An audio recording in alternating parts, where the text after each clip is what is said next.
We are now in chapter 21 of the romance novel, Engaged to be Married, the audio reading of the book. Chapter 21, Travelogue, June 7th. As with every other morning for the past 3 years of a disappointing existence, Emily is jolted awake with the remembrance of when she first learned what is all too real for her. Her sad reality begins to slowly sink in as she rouses out of sleep. It's like a shock every morning. After facing the sad truth each and every morning, Emily makes yet another decision to try to relish the new day. Propped up on one pillow, she watches Charles as he slumbers. Emily's so torn. In her heart, she does want this to continue, yet she understands how it would be so unfair for him. Falling in love with Charles was the easiest part of her journey. Taking this relationship all the way to the end of their journey together will not be so easy for either of them. She knows that she must remain strong a little while longer because Charles needs to learn the whole truth. He has to be given the option to simply bow out gracefully. Little does he know that during those 3 weeks of stolen free time for him, Emily is in the throes of her final days to walk on earth. 3 years in and out of treatment centers, a couple of operations, and still her doctors gave her no hope to beat that monster. She was finally given 3 months to live, more or less. Her oncology doctor suggested that as a general time frame, with regretfully shrugging his shoulders, not knowing it all. For all her efforts and positive thinking, the calendar has not proven to be a trusted friend. Emily is existing on borrowed time and now only on true grit. Charles rouses awake to see her watching him. "Hey there, what time is it?" "Time to talk," Emily sighs. "You feel like talking right now?" "Yes, Charlie. I have to talk." He smiles and pulls her in close. "Okay, I'm all ears." There is a gapping pause. They're face to face. He lifts her chin up slightly. Charles looks longingly into her eyes and does the unthinkable. He kisses Emily on the lips. She eagerly responds. But then Emily suddenly whirls around and turns her back to him. She grabs the pillow, curling up around into a tiny ball, squeezing it with all her might. She's still smiling, but she can't see that. She's kind of giddy. "Pinch me, I must be dreaming about this wish coming true." Her smile is replaced by a troubled frown. She wonders what he really meant by that kiss. After all, it was wonderful, but she's confused. "If you are dreaming, then we both are." He's caught up in the moment and doesn't think and violates her hard, fast rules. "Honestly, I've been dying to kiss you like that since I first laid eyes on you, Em." "No, you haven't. Not really, Charlie." She's essentially thankful that his comment forced that topic out in the open, though. Those awful, dreaded words that she never wanted to share with him escape Emily's lips. "I'm dying." He is stunned. "Em, don't say things like that. Never." She doesn't respond, just continues to hug the pillow. By her tone of voice, he can tell that Emily did mean that. It was not a flippant way. It was not a pun or a joke. She was quite serious. He doesn't have long to wait for her clarification. "Slowly but surely, I'm dying. And now, not so slowly, not anymore, I can tell." Emily bites down on the soft pillow and muffles a scream, but not because she's scared. She is trying her best just not to cry. Saying it out loud is a lot to handle. Mostly she is afraid of what Charles will do or say next. She's not sure she can bear it. The silence causes a sickening feeling in the pit of her stomach. "Charlie, I'm going to die soon." There's nothing. No response from Charlie. "Charlie, please say something. Anything?" Charles pulls away and sits up in bed with his back to her. He has lost his voice and can only wipe tears from his eyes. Her condition is far worse than he ever feared. He was hoping it was a lingering, chronic condition, not a death sentence. She encourages him. "There's no wrong reply here, Charles." Charles is astonished as Emily is resigned to the attitude of that horrible fact. His first assumption of an ongoing condition was wrong. It's not a result of an isolated traumatic event. Terrible as that would have been for Emily, no longer is there the possibility of her living a long life with a debilitating disorder. Something evil is methodically zapping the life out of her. He can guess what it is. Emily turns and reaches for Charles as he slips through her arms and falls back on the bed. She's sitting up while he's lying on his back staring at the ceiling. Emily can't bear to look at him. Minutes that seem like hours go by and neither one finds the words to talk about this harsh truth. Emily has stated what honestly needed to be said. She blurted it out. She can only wait it out for him to assimilate the sad and ominous information. The shock of her condition being terminal has all but taken him over. The horrid words she has just shared keeps repeating ever louder inside his head. Emily naturally assumes that he's reevaluating their trip plans, even to the point of thinking it wiser to just take her back to her family and let them deal with her. She wonders how long it will be before he lets her down easy. Finally, Charles slowly forms the words to come. Basically, he has questions that he thought he might need answers to, but hoped he didn't. He realized now that he absolutely has to know those answers. What is it? What are you dealing with? Brain tumor. She grabs her hair and pulls. But slow growth, so the doctors say. Quite incapacitating, draining my energy. Eventually, or rather ultimately, it will be terminal for me. You're not even 21, Charlie protests. Don't have to tell me that, Charlie. Life doesn't always play out the way you want it to. It never plays fair, and it sure didn't with me anyway. Emily, without you planning to, you've shown me how I feel about you.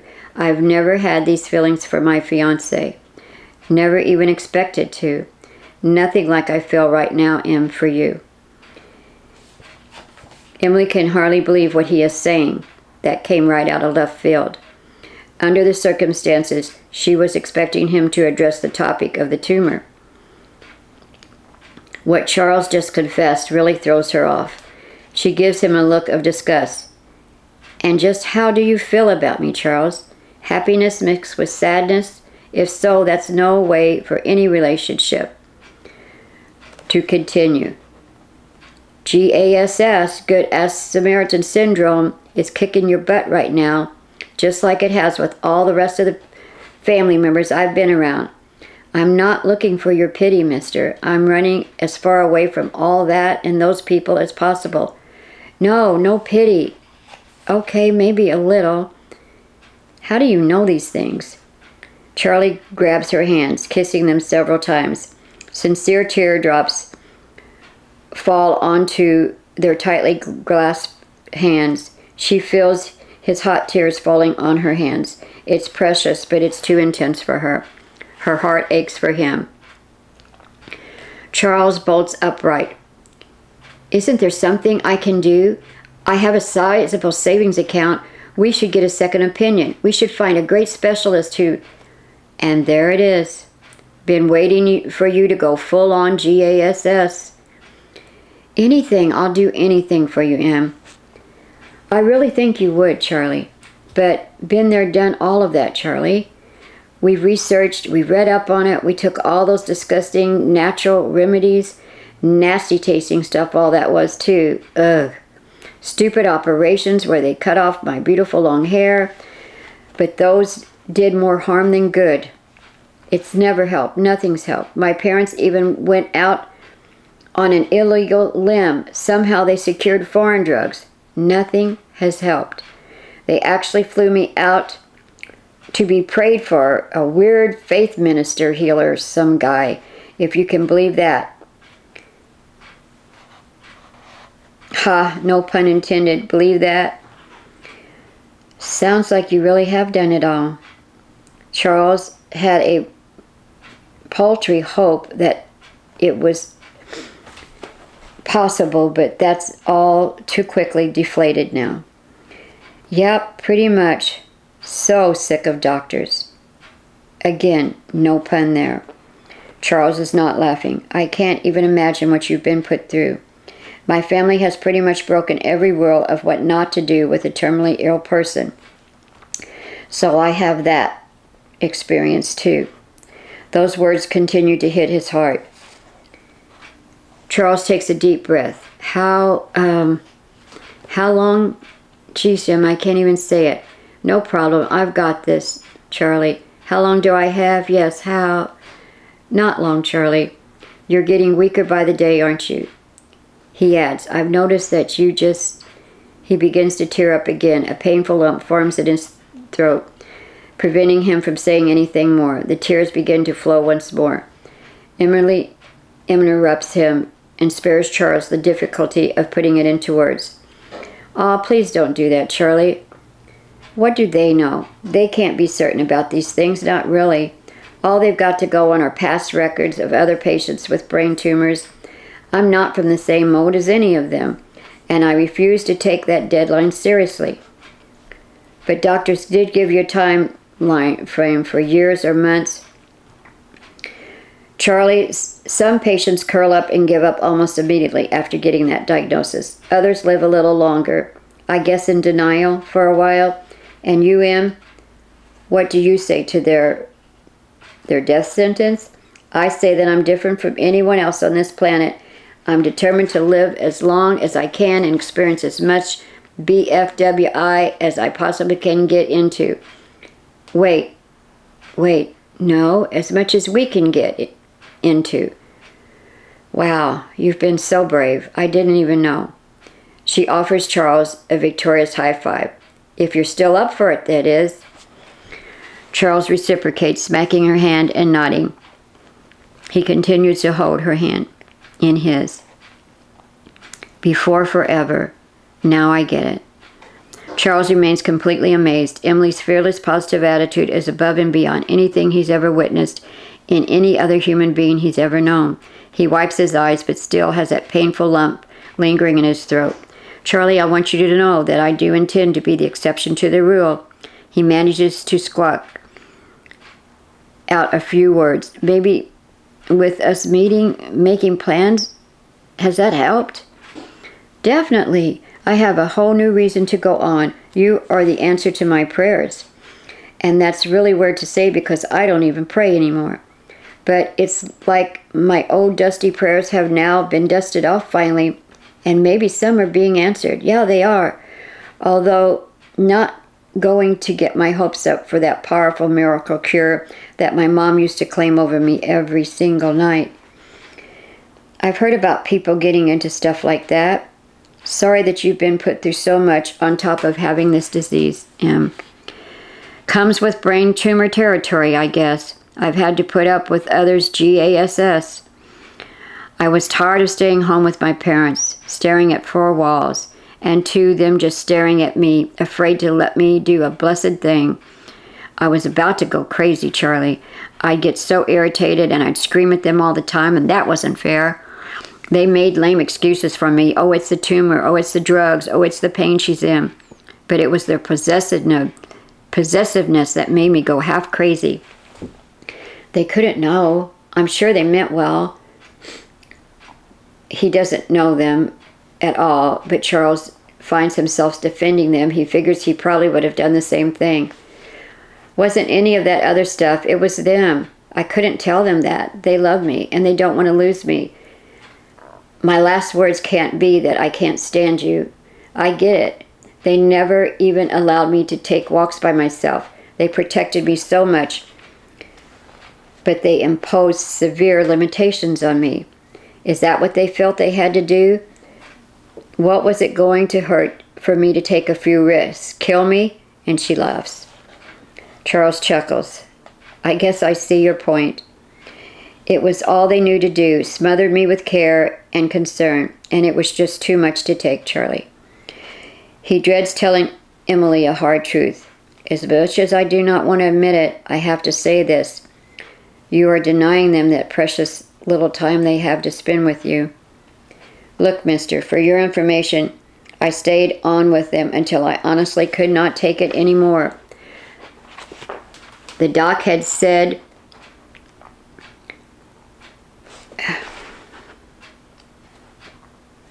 the doc would have had to put me in a loony bin long before my funeral. Okay. Another thing, I stayed long past the deadline of what the doc had given me. So there, they had their time. That extermination period of an average lifespan of a terminally ill patient. What did you just say? So you're... Yep, I've already crossed over their invisible timeline, Charlie.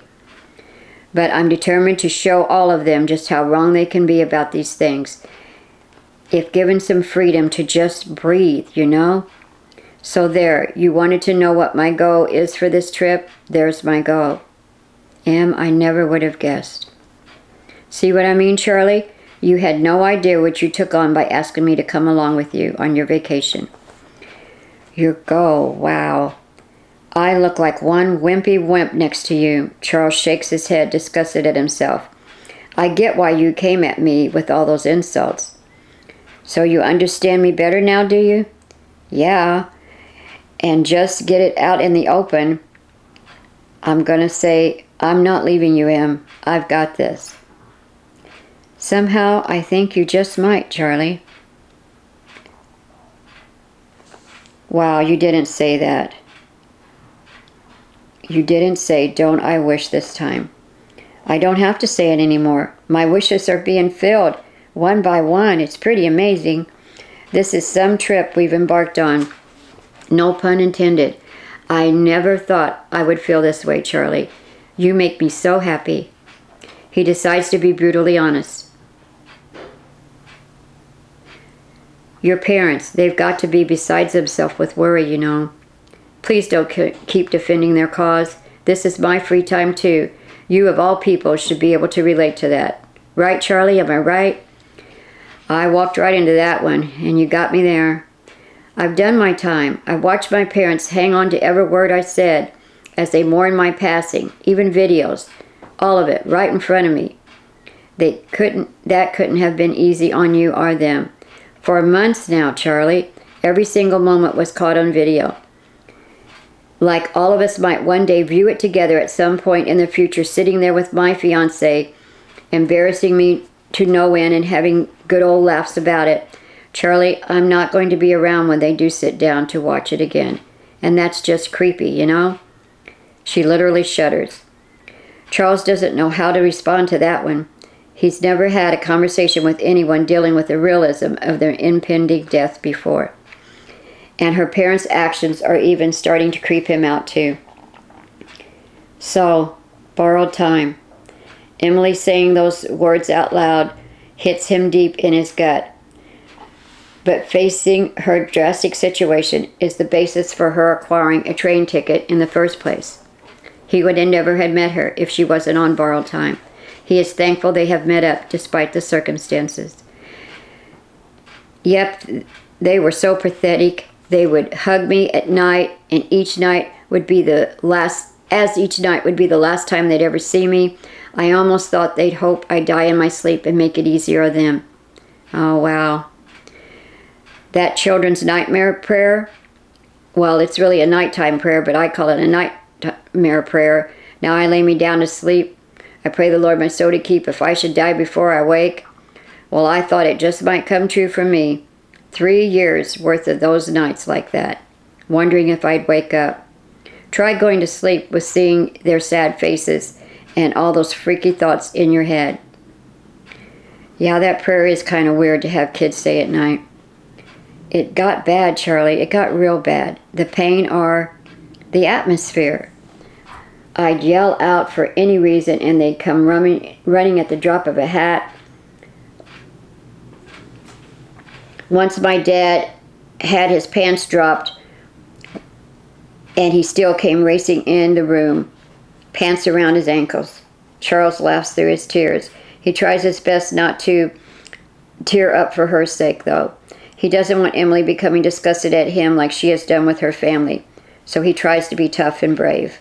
The floodgates of pent-up anger and frustration have been opened, and Emily's on a roll now. She has much more venting left inside to do. And that constant parade of visitors, oh my gosh, ever bothered to come to see me whenever I was normal? Oh no. Don't even know half of them or how they are related to me. But there they traipsed in through the door to look at me. Emily takes slow, deep breaths to calm down. But now, when I do not want visitors, when I look like death warmed over, they just sit there and stare at poor little dying Emily. Do you suppose that they took bets to see if I would kill over and die right in front of their eyes? Most likely not, Em. It was like they were at a theater watching a horror movie in front of them. I don't know. Where did those people come from? It was exhausting for me. Charles tries to sympathize with her. It's really crazy, all the different aspects that you've been put through with this ordeal. My mother was way too polite. I would beg her not to answer the door, but she'd tell me that they care so much about me and they needed to do this for themselves and for me, to see me one last time. Charles understands why she's been critical of his care and attentiveness. Mixed message right there, and been there, and I guess I'm doing that. I think they were in fact trying to kill me off sooner, but from exhaustion, just so they could watch and talk about not letting a sick person die in peace. Charles can't help seeing the irony in all that she's saying. He cracks up a little bit, not at what she says, but more like because of the way she says it. Emily smiles, being able to find humor in a ridiculously bizarre situation, and it is a relief valve for her, actually. She imagines being a real hit on the stage of some weird comedy where all the material would play out for her alone. Yeah, they were all pretty pathetic. They'd hug me until I thought I'd crack in two or maybe suffocate. Man, that had to be so weird. Emily isn't done yet. Some acted like I was in that casket already, talking in front of me like I wasn't even there any longer. Those were weird folks, my extended family members. And all the Kleenexes we had to buy for them. My parents really should have taken out stock in that company. They would have gotten some of their money back for what I cost them. He can't resist. You're crazy, you know. You do know that, right? Let me ask you, don't they know enough to have the common courtesy not to cry or mourn while their loved one is right there? I don't know anyone who gets that right. I just didn't. Most tend to avoid the subject like a plague, though. He hands her a drink of water. Thanks, Charlie. She takes a few sips and hands it back. The plague. Don't I wish. I should be so lucky. And now Charles chuckles at her strange comment. He doesn't tell her he had hoped she just had a severe injury. He feels that is cruel too, to think that way. He wonders if he is reacting a lot like her family did towards her, and realizes he probably is. Emily continues to unload her emotions on him, and no one seems to know that it's proper etiquette to smile at dying folks either. Maybe even a laugh now and then. Laughter does good like a medicine, I've heard. A nice, sincere, friendly smile would be welcomed. Em, I don't know what to say to all of that. I promise you that I'm keeping a mental note of your complaints, and I will try my best not to do any of those irritating things in your presence. You had better not, Charlie. See, that's the main reason I didn't want to tell you all of this. I didn't want to put you or myself through that unnecessarily stupid, mushy, emotional baggage.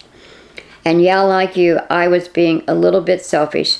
That's why I ran away from all that. And then away from you, Charlie. Well, I can see why.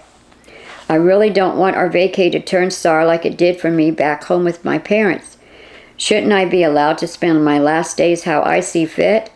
Not always having to consider others first for once? Charles remembers that he had defended himself by saying much the same thing to Lynette. Definitely. But they meant well, and you know that. I know. But even though they thought that they were doing it for me, ultimately it was for themselves. I'm not stupid. I may have a baseball-sized tumor pushing on my brain, but that doesn't make me stupid. Ouch. So, I shouldn't plan to watch you like a hawk then. Well, Charlie, with you somehow it's different. Everything's different. I would go so far as to even say very special. You're kind of, sort of like me. Yes? Kind of, sort of, yeah. He gives her another kiss on the lips. That's nice. Emily's eyes are wide open. She doesn't want to miss a moment of it. Charles smiles with his eyes still closed. If you stare at me, it's more than okay. I like it when you look at me because I know you do it for a whole other reason.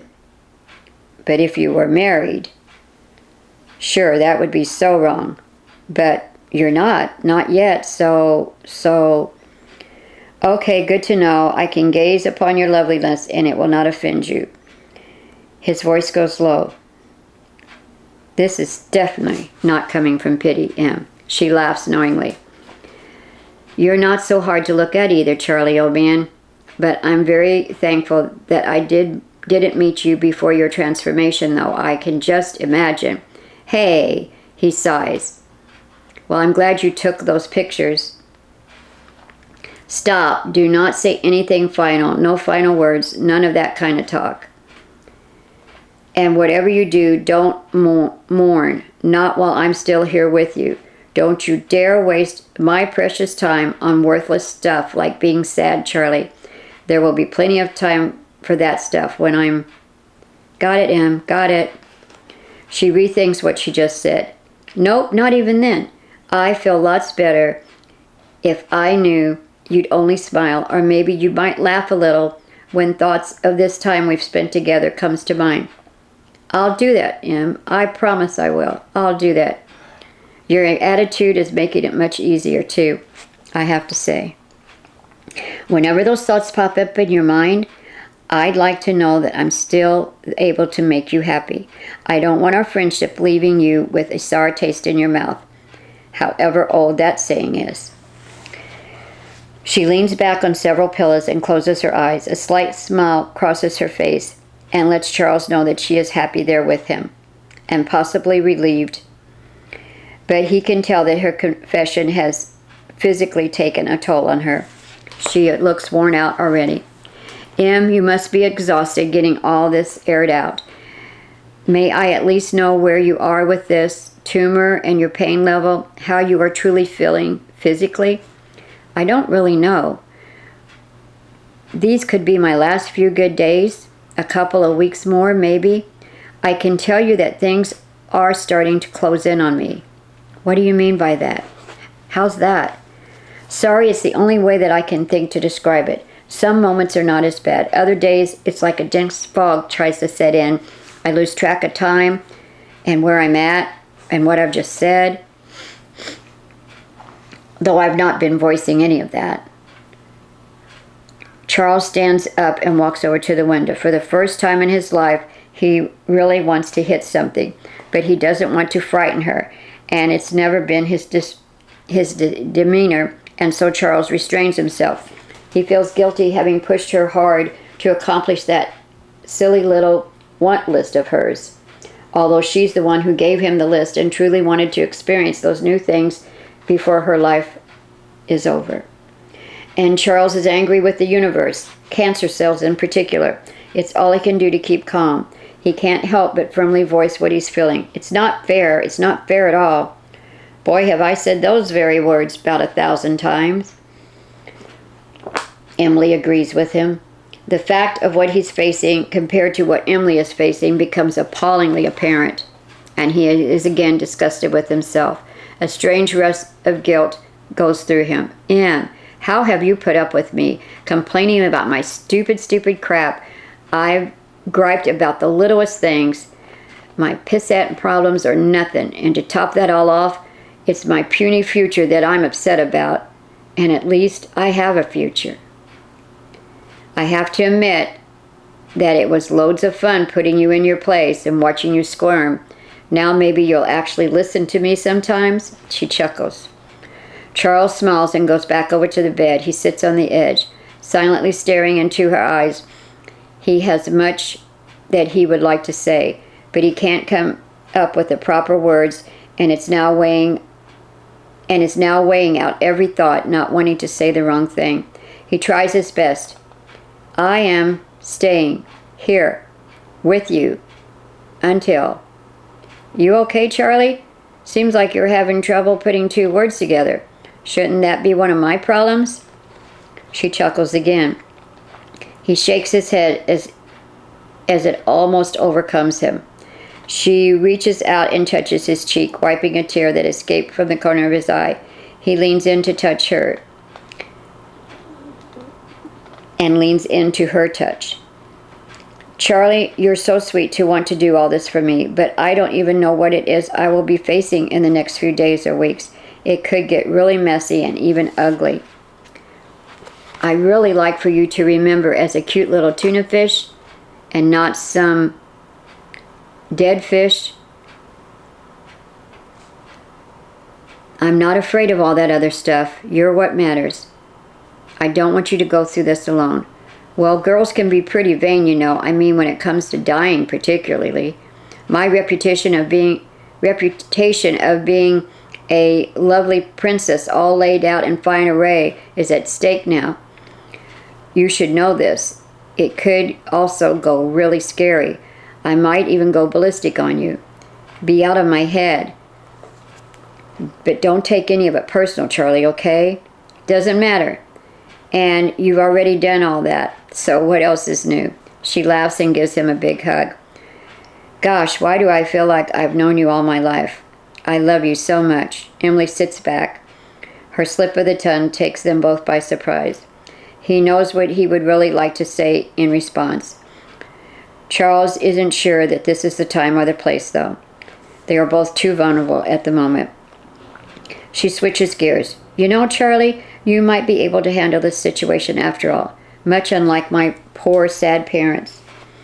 Seriously, you aren't planning to go back home? Not ever after your BFWI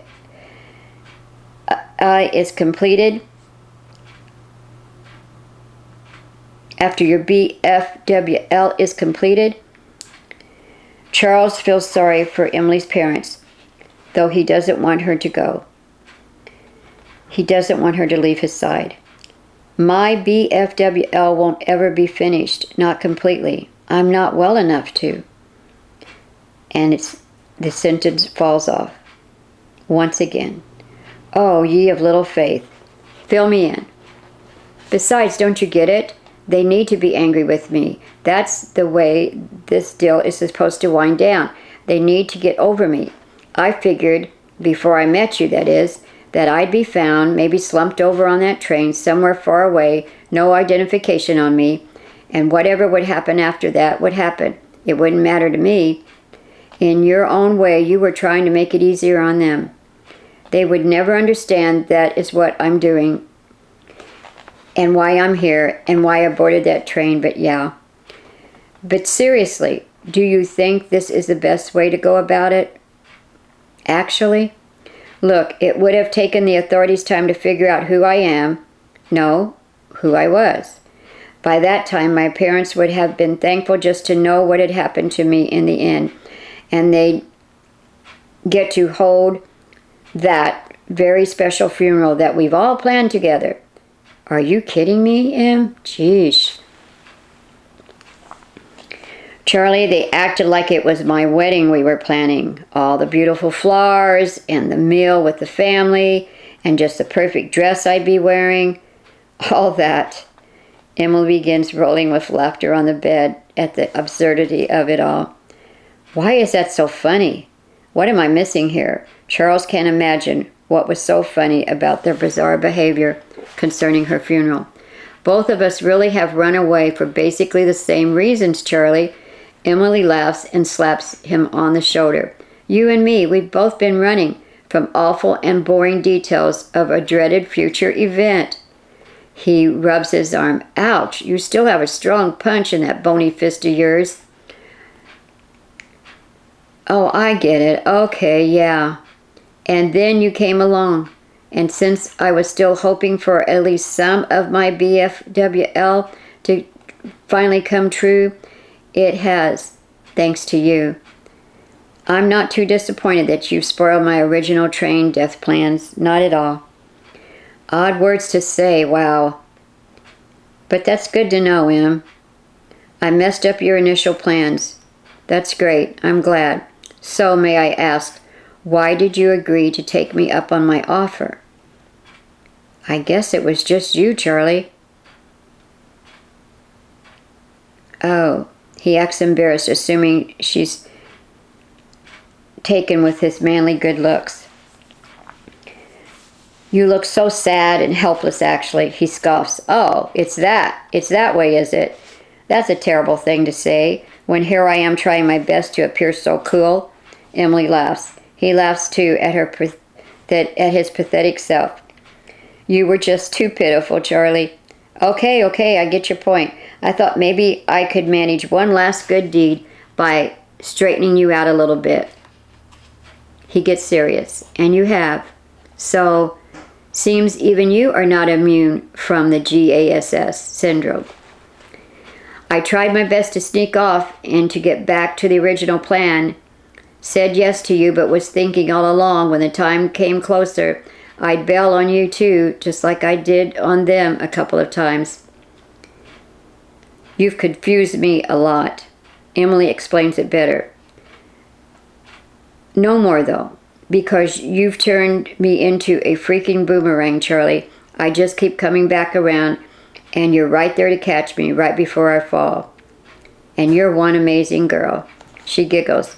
I'm basically a girl, really just wanted to see if I could conquer you.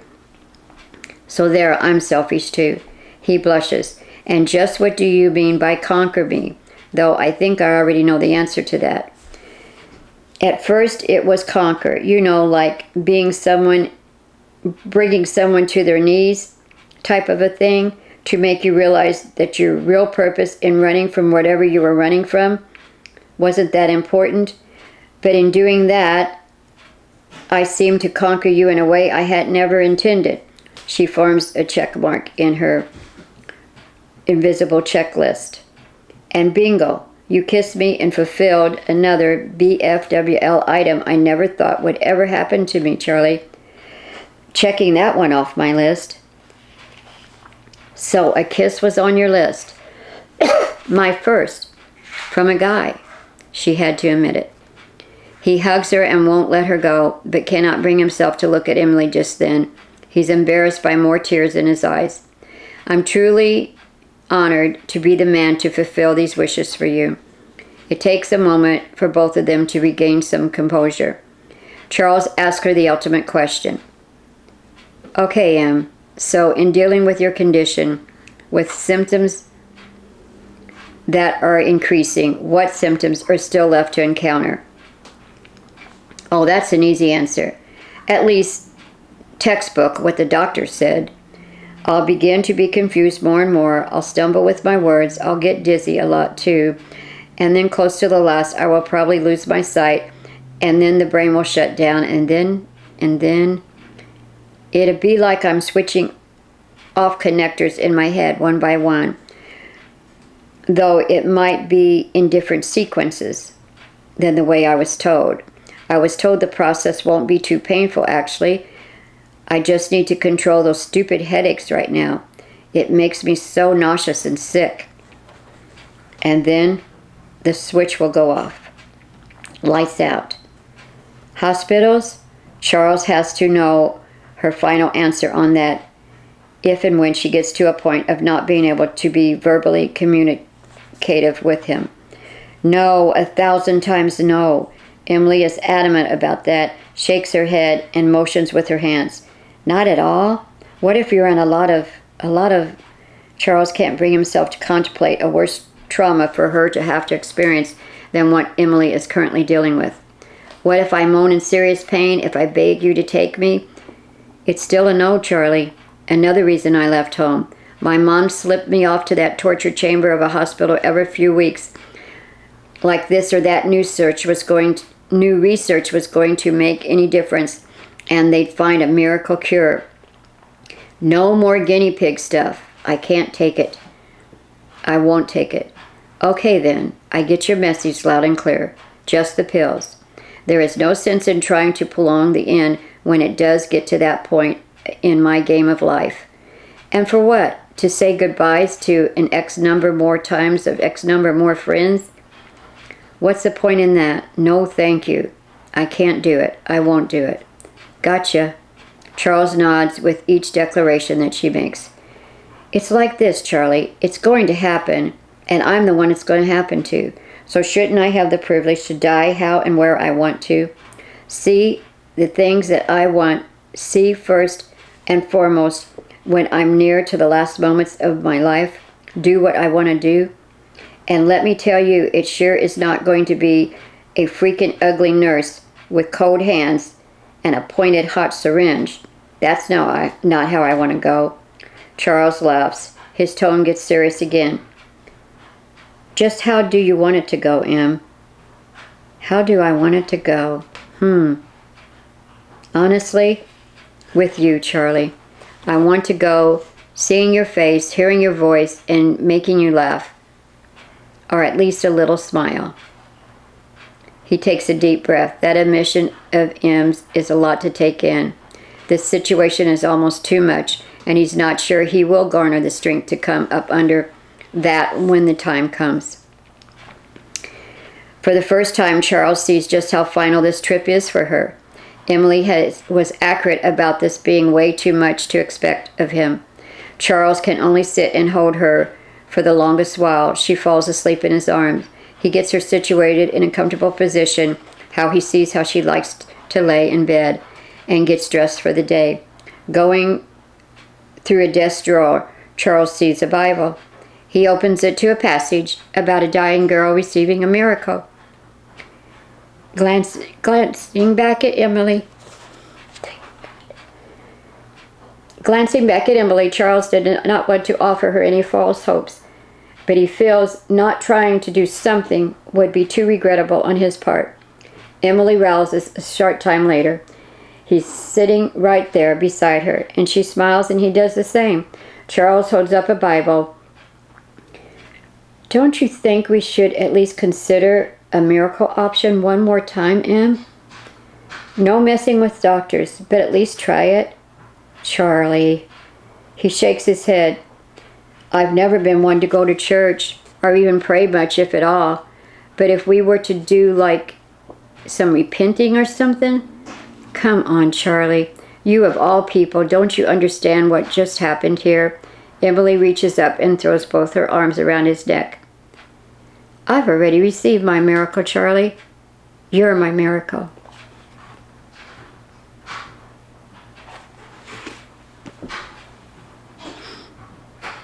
This is the end of chapter 21 of the romance novel Engaged to be Married.